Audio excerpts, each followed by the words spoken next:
यहाँ से उठाया, वहां पर घुसाया, निकाला। इधर आकर कह दिया कि महाराज बड़ी दुख के साथ कहना पड़ रहा कि आपके बहीन का 7वां कोख खराब हो गया। कंस ने कहा कि खराब हो गया, चलो हम देखते। देखा तो वास्तव में उसके शरीर उजला हो गया था। तो शरीर से लहू निकल जाएगा तो क्या होगा, देह उसट। दुखी थी, 6 संतान के मरने का दुख। फिर कंस को देखे तो डर से पहले प्राण सूख जाएगी, आ रहा छीन लेगा। कितना भी भैया भैया करे कोई दया नहीं। उधर उसकी उधर पल रहा है उधर। अब इधर अब 8 माह की तैयारी करो। इतना काम करके जोग माया फिर नित्य धाम गई। भगवान से कहा कि प्रभु आपने जो आदेश दिया था सो मैंने माता देवकी के गर्भ को खींच करके माता रोहिणी के गर्भ में लगा दिया। अब क्या आदेश है? कहा अब आदेश यही है कि हम और तुम एक ही दिन पैदा होंगे, यही आदेश है। अब भगवान फिर अपनी पत्नी को कहते, अंतरंग शक्ति को, जिसको अभी उसका नाम क्या है, राधा नहीं है, अभी उसका नाम योग माया है। उसका नाम अभी क्या है, योग माया। देखो एक बात है, एक आदमी के कई नाम होते हैं, मानते हैं। अगर अभी मैं हल जोतने लगूं तो लोग कहेगा कि देखो ये हलवा है। अगर मैं अभी यहाँ पर प्रवचन ये पंडित जी महाराज देखो दूसरा दर्जा हो गया कि नहीं हो गया? ये गुणवाचक नाम होते हैं। जब जैसा कर्म करो वैसा नाम हो जाता है।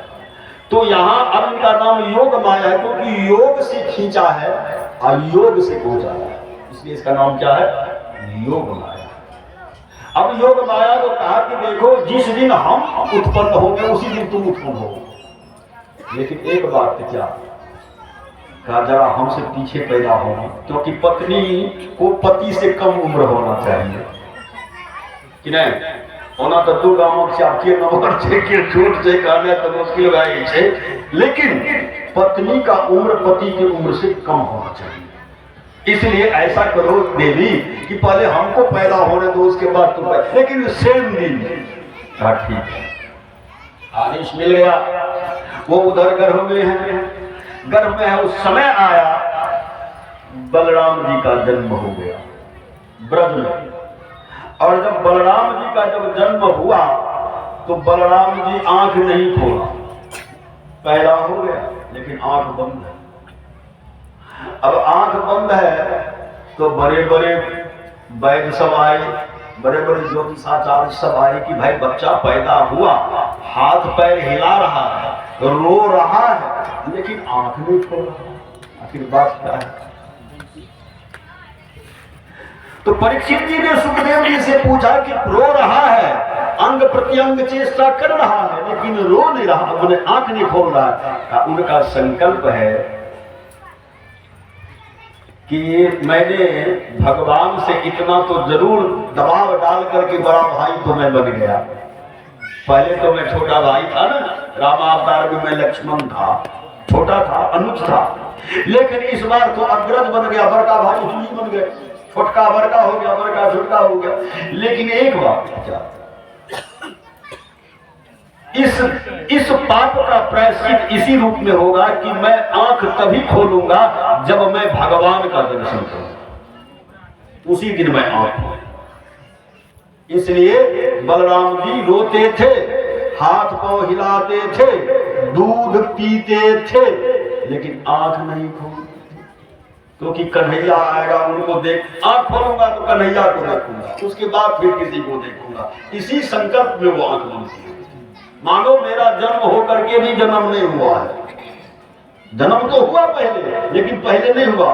पहले आंख खोलेंगे तो पहले कृष्ण को देखेंगे, इसका अर्थ होगा कि कृष्ण पहले तब होगा। बात समझ में कुछ आई? यही तो हुआ था जो भगवान ने कहा था कि देखो दुर्योधन भी मेरा है, अर्जुन भी मेरा है, हम किधर से लड़े, इसलिए हम लड़ने नहीं करेंगे, जाते हैं, हम नहीं रहेंगे इसमें। आकर के भगवान द्वारिका में सो गए। दुर्योधन भी आया और अर्जुन भी आया। दुर्योधन सोना के रथ पर चढ़ करके आया, अब पहले आए, रथ खड़ा करके जाकर के भगवान जो सोए हुए थे उसके पीछे में जो सोना का सिंहासन था उस पर बैठ कर भगवान के सिर के सामने में पैर रख करके ये भी सुस्ताने लगा कि चलो अभी सो रहे हैं। अर्जुन जब आया तो अर्जुन ने देखा कि दुर्योधन का रथ खराब है, तो अर्जुन ने भी अपना रथ खड़ा करके हाथ जोड़े हुए भगवान के पैर के पास जाके खड़े हुए। भगवान नींद में है, हालांकि भगवान सोते नहीं है, इसलिए जागा जागा महादेव के फेर में मत पड़िएगा कि महादेव को हम जगा रहे हैं। महादेव पहले से जगल है, उसको मत जगाइए, आप जगिए, आपका कल्याण होगा। उनको मत जगाइए, वो तो जगले है। तो भगवान सोए हुए हैं। अब जब आप दुर्योधन झपकी भी ले रहा है, आंख भी खोलता है तो देखता है कि अरे हम तो यहाँ बैठे हैं, ये आदमी हाथ जोड़ करके पैर के पास खड़ा है, देख तेरी क्या हाल है, तो क्या लड़ेगा हमसे।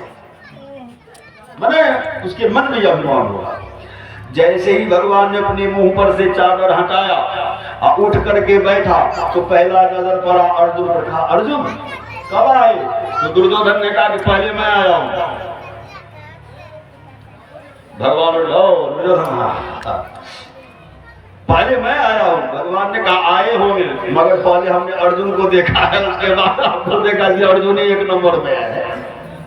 तो जिसको हम देखेंगे वही ना हमारा पहला होगा, इसलिए हम कृष्ण को देखेंगे तब आंख खोलेंगे। सातवां संतान तो इसी तरह हो गया। और जब 8वें संतान का समय आया, जब 8वें संतान का समय आया तो जैसे भगवान राम के आने का जब समय हुआ तो 12 राशि सूर्य के एक सिद्ध में खड़ा हो गया था। और जब भगवान श्री कृष्ण के आने का समय हुआ तो 27 नक्षत्र चंद्रमा के सिद्ध में खड़ा हो गया।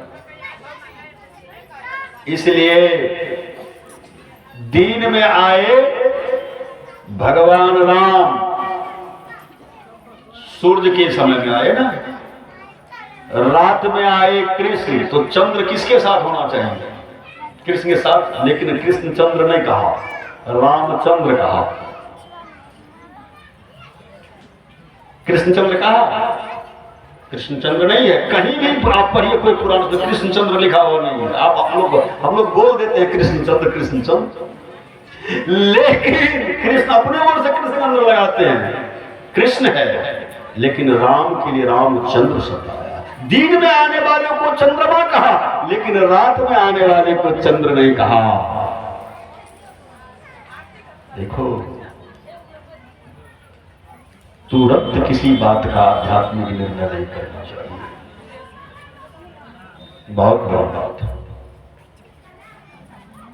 जब भगवान के आने का समय हुआ तो रोहिणी नक्षत्र आया, और जब भगवान राम के आने का समय हुआ तो अभिजित मुहूर्त नक्षत्र आया।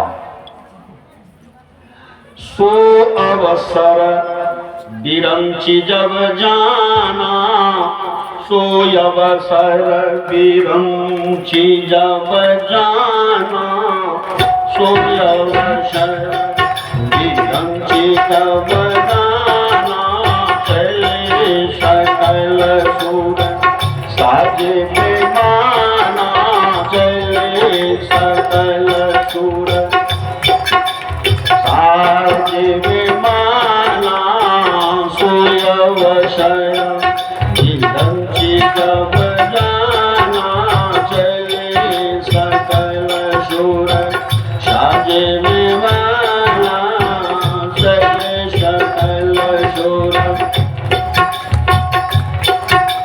सूर समूह विनती करी पहुँचे निज निज धाम, जग निवास प्रभु प्रगटे अखिल लोक विश्राम। सो अवसर ब्रह्मा जाना, वहां सो अवसर ब्रह्मा जाना, यहाँ सो अवसर शंकर जाना। शंकर भगवान सोच लिए कि भगवान के आने का समय हो गया। जब 8वां संतान जब माता देवकी के गर्भ में आया तो देवकी जी बहुत सुंदरी हो गई। अरे देवकी तो सुंदरी थी, लेकिन भगवान कृष्ण की गर्भ में आते ही देवकी अनिंद सुंदरी हो गई। देवकी अनिंद सुंदरी हो गई। देवकी सुंदरी थी, लेकिन 7 संतान तक तो वह सुंदरी थी, लेकिन जब भगवान आ गए पेट में तो महासुंदरी हो गई, विलक्षण।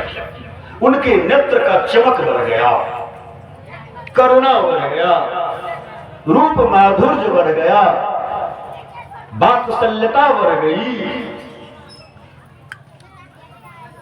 इतना तेज था कि वसुदेव जी महाराज, उनके पति उनके आंख में आंख नहीं मिला पाते थे। वसुदेव जी समझ गए कि आकाशवाणी में जिस भगवान को विषय में कहा गया वो आ गया, लक्षण लग रहा है।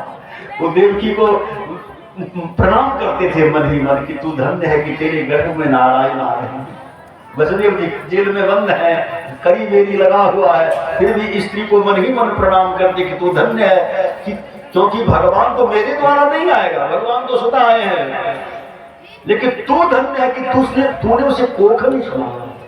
हमारी देवकी इतनी सुंदरी नहीं थी जितनी सुंदरी अभी लग रही है, और मैं इनकी आंख में आंख नहीं डाल सकता, इतना तेज है कि मैं उसको बर्दाश्त नहीं कर सकता, क्योंकि नारायण आ गया है। मन ही मन प्रसन्न होते हैं कि अब दुख का दिन कट जाएगा।